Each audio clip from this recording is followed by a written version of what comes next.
What is going on, my people? Welcome back to the channel for another album review. I'm your boy Naseem the Dream. If you're new to the channel, go right on ahead and hit that subscribe button and hit the bell as well to always keep notified of my newest content. And today I will be reviewing the newest album from Animal Collective, Skiffs. This is the newest full-length record from Baltimore, Maryland experimental rock and pop group Animal Collective. This is a group that's already been considered to be veterans at this point, marking almost 22 years since their debut. Throughout the years, we've seen numerous takes and interesting ideas from the band, diving right into the influences from indie rock, psychedelia, electronic, and folk music. And even to begin with some lo-fi indie elements early in their career. To some of the most recent work from the band, I haven't really been keeping my eye on them too much. However, after seeing the band for the first time at Pitchfork Fest last summer, I was definitely ready to hear some new music from the band at that point. It was just a refreshing performance to the point where, alright, I'm kinda up for it now. Now to begin with the intro track Dragon Slayer, there's quite a lot I like on here. I already found that attention getter right on the beginning of the song to be a rather interesting transition. This is just one of those tricks that kind of throws you off guard to the point where you're not really so familiar when it comes to some of these psychedelic rock aesthetics. These splashes of synth embellishment just give such a vibrant color palette to the tone on the record. With how infinite the color palette choices really feel in the song, it feels like you're actually looking through a kaleidoscope. But what I'm most impressed by from this record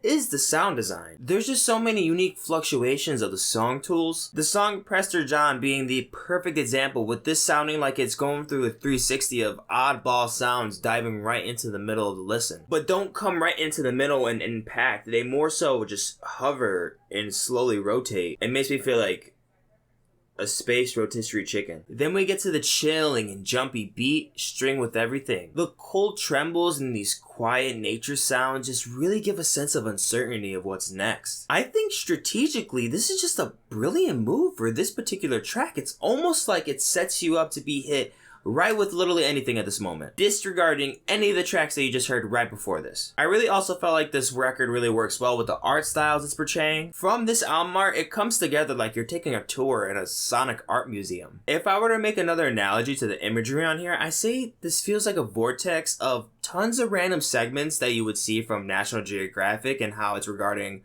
all various things across science. This is literally water, wind, earth, fire, and space type shit, bruh. And I'm talking like we go from the rainforest and the Amazons to the depths of deep outer space. This is a magic mushroom palace. And I think it's also important to mention how the band really makes this record feel exotic and organic with the way they use the dominant instrumental choices to give that illusion of what you're hearing artificially is really being produced by the tips of one's fingers. Even though there's a lot of dynamics working really well to the record's benefit with the sound design and overall creativity to this record, I can't help but feel like there's something lacking on the back end, or maybe just a little bit too much repetition with some of the one-dimensional vocal performances on the LP. But I will say I like the haziness that really comes from the vocal styles on here. It really gives it to that true psychedelic aspect. But as a collective,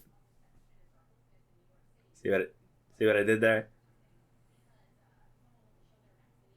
Oh. Boo! You stink! With what this record has to offer in terms of the mystical dynamic sound design to its traditional indie rock style playing, it's pretty decent. I thought the band did well with keeping me guessing, but I felt like the bulk of the instrumental just wasn't as versatile as some of the design choices on here. Even with some of the embellishments as well, it still doesn't do a bad job in terms of execution. Though I will say, even though I was very impressed with various moments on the record, I wouldn't say I was so addicted to my listen so much. I mean, I wasn't really begging for more or playing one of these songs isolated off of the record in reminiscence of my experience on here. Some of the singing just didn't really feel as dynamic with the rest of this record with the range. Maybe something a little bit more eruptive to the end of this record would have suited it more. But this is all just my personal preference of my listening experience. As an overall experience, this record upholds some great highlights, really impressive production, great songwriting ability, and craft of essence. I'm gonna give Animal Collective's Skiffs a 74%. As always, guys, thank you so much for watching the video. If you enjoyed, go ahead and like, share, and comment down below. And if you're not already, subscribe to the channel. Down in the description, you'll see my separate tracklist ratings for the album, more videos, and also the links to my social media accounts so you can keep up with me on the daily.